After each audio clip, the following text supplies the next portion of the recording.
नमस्ते दोस्तों। आज की कहानी का नाम है कांस का सहरा। राजस्थान के एक छोटे से कस्बे में एक पुराना हवेली था, सेठ नंदराम हवेली। लोग कहते थे कि वहां से रात के समय किसी औरत के रोने की आवाज आती थी, पर आज तक किसी ने उस हवेली में झांकने की हिम्मत नहीं की। आरब, जो शहर से नया फोटोग्राफर बना था, अपनी हॉन्टेड स्पेलेस सीरीज के लिए उस हवेली तक पहुंचा। वो दिन का समय था, धूप तेज थी, पर हवेली के अंदर अंधेरा ही अंधेरा था। जैसे ही उसने दरवाजा खोला, चुई, दरवाजे की आवाज सुनकर ही दिल धक से बैठ गया। उसने कैमरा ऑन किया और हर कमरे की तस्वीर लेने लगा। अचानक एक कमरे में उसे टूटा हुआ कांच का शीशा मिला, पर हैरानी की बात यह थी कि शीशे में उसका चेहरा दिखाई नहीं दे रहा था। जैसे ही उसने कैमरा उस शीशे की ओर किया, पीछे से किसी औरत की धीमी आवाज आई, देख लिया मेरा चेहरा? आरब झटके से पलटा, कोई नहीं था, पर शीशे में अब एक औरत का चेहरा दिख रहा था, आधा जला हुआ आधा सुंदर। वो मुस्कुरा रही थी और उसके आंखों से खून बह रहा था। अगली सुबह लोग हवेली के बाहर जमा थे, क्योंकि आरब की गाड़ी वहीं खड़ी थी, पर उसका कोई पता नहीं। पुलिस जब अंदर गई तो उन्होंने आरब का कैमरा मिला। उसकी आखिरी तस्वीर थी आरब का चेहरा उस शीशे के अंदर फंसा हुआ।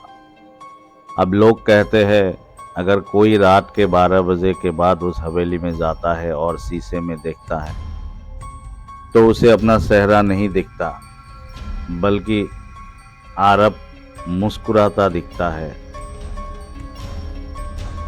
और बोलता है, अब तेरी बारी है।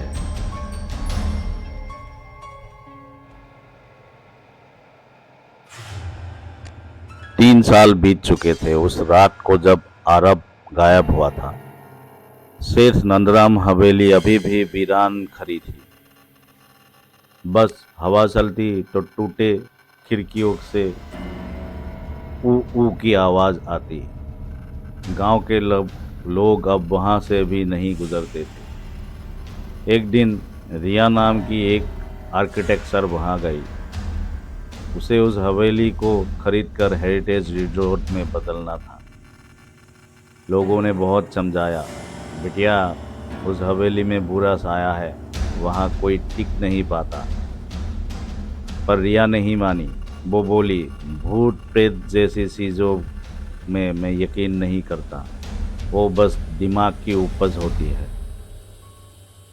पहली रात रिया ने हवेली का नक्शा बनाना शुरू किया। बिजली नहीं थी, उसने लालटेन जलाई।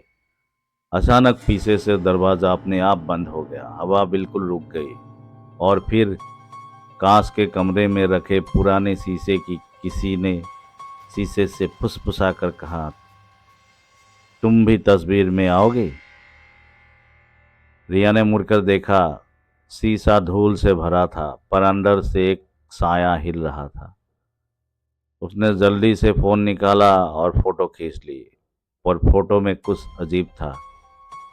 उसके पीछे एक आदमी का चेहरा दिखाई दे रहा था, आधा जला हुआ और आधा मुस्कुराता हुआ चेहरा, आरब का।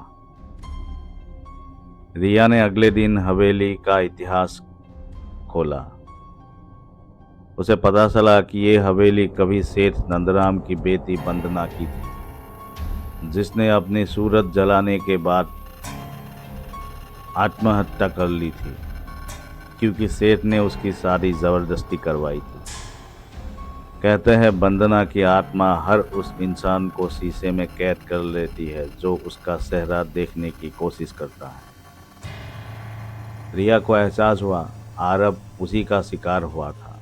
उसने ठान लिया, मुझे अरब को उस शीशे से मुक्त करना है।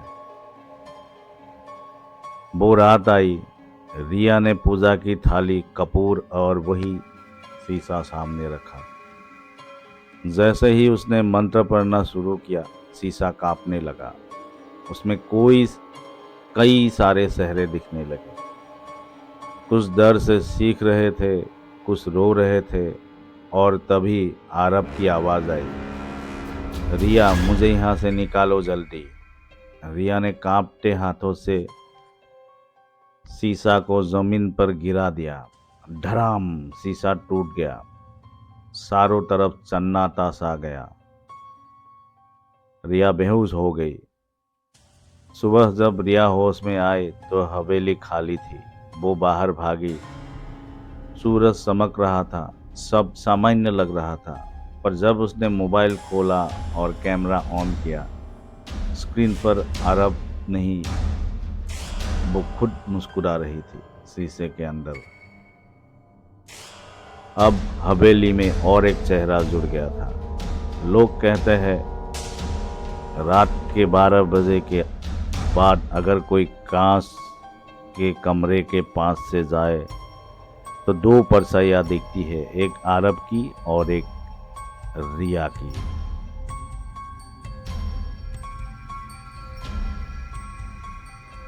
रिया के गायब होने के बाद 2 साल गया। उसके बाद सेठ नंदराम हवेली फिर चर्चा में थी। अब वहां सरकारी टीम भेजी जा रही थी, पुरातत्व विभाग के लोग। उनमें से एक था विवेक, रिया का बड़ा भाई। वो अपनी बहन को आखिरी बार ढूंढना चाहता था। जब टीम हवेली पहुंची तो चारों ओर सन्नाटा था।